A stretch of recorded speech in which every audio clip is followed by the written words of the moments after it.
When can you start teaching nutrition to children? It's never too early to start. So whether you're a parent, a preschool teacher, childcare worker, or someone who just enjoys working with or just being with children, you have a great opportunity to help children build a healthy relationship with food and to establish healthy eating habits. So how can you teach nutrition to children? I'm Maria George, and as a parent, former preschool teacher, and current child development professor, I'm here to share some tips and strategies that will help you teach nutrition in a fun and engaging way. Because by exploring nutritious foods, the child can start on their journey to healthy eating that will hopefully continue their whole life. So here are my 8 strategies and tips to help you teach nutrition. Most of them can be used in family situations or just any situation where you are working with or just that you're with children, but there are a few that are specific to a classroom setting. So let's get started. The first tip is to provide a wide variety of foods that the child can choose from so they can explore the different foods. An example activity that I did was to have the child make their own trail mix. Now, if you're in a classroom setting, you do have to be mindful if there are any children who have nut allergies, because I know trail mixes usually have nuts in them, or you can just do a version that does not have nuts. Or you can have them make a fruit salad. And this is really fun because then you can have them choose different fruits to put into their bowl. And maybe you can tell them, you must put 5 different fruits, so you can incorporate counting. But this is where you can provide a wide variety of fruits. And there's a lot of common ones you can choose from: apples, oranges, bananas, but introduce something that might be a little different. Maybe kiwis, or maybe one of my favorites that is not really quite well known, but is similar to a kiwi, but has a really fun name, and that is the dragon fruit. A second tip is to involve the child in cooking activities, and then you can also talk about nutrition during the activity. For example, if you make a smoothie, you can have different children choose the fruit that they want to put in, and you can have them drop it in, and you can tell them what that different fruit is good for. And by involving them, then they can learn, because hands-on activity do promote learning. I still remember when my daughter, when she went to preschool, and she came home so excited because she learned how to make ants on a log. And so for a week, she was using up the celeries, the raisin, and peanut butter to create her ants in the log. A third tip is to take the child to a place where they can find food, or where food is produced, so they can see some food preparation in action.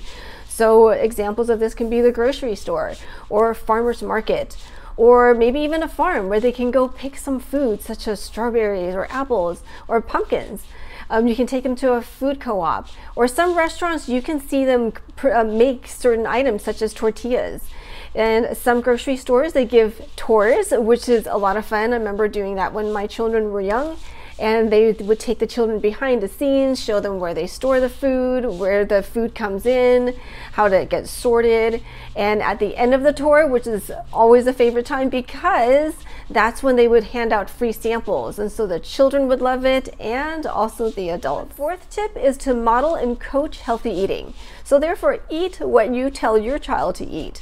If you're going to tell them to eat their greens, their kale, their spinach, and then you're off to the side eating ice cream, that's going to be confusing. So model what you tell the child to do. A fifth tip is when the child is more mature and a little bit older to understand certain topics and concepts, you can explain what certain foods are good for specifically for their body. So you can tell them that the carrot is good for their eyes, or that fish is good for their heart, or that certain other foods are good for different body parts.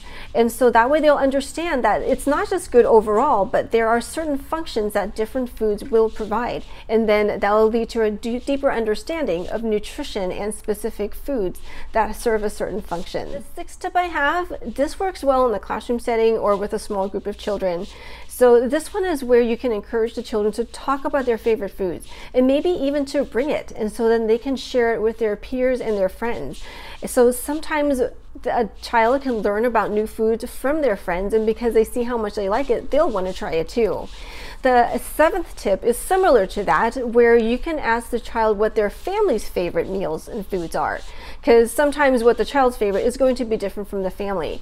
Now, this works well in also a classroom setting, or again with a small group of children, but they can talk about different cultural foods, because I know growing up that very few of my friends were Asian, but I would be able to share about my favorite foods, chow mein, dumplings, and they would wonder what it is. And so I know that the parents, we got together and then we would share different foods, and they'd kind of be curious about, that looks kind of funny, but then they would try it, and later they would actually ask me, hey, did you make any pot stickers or dumplings? Can we come over and try some?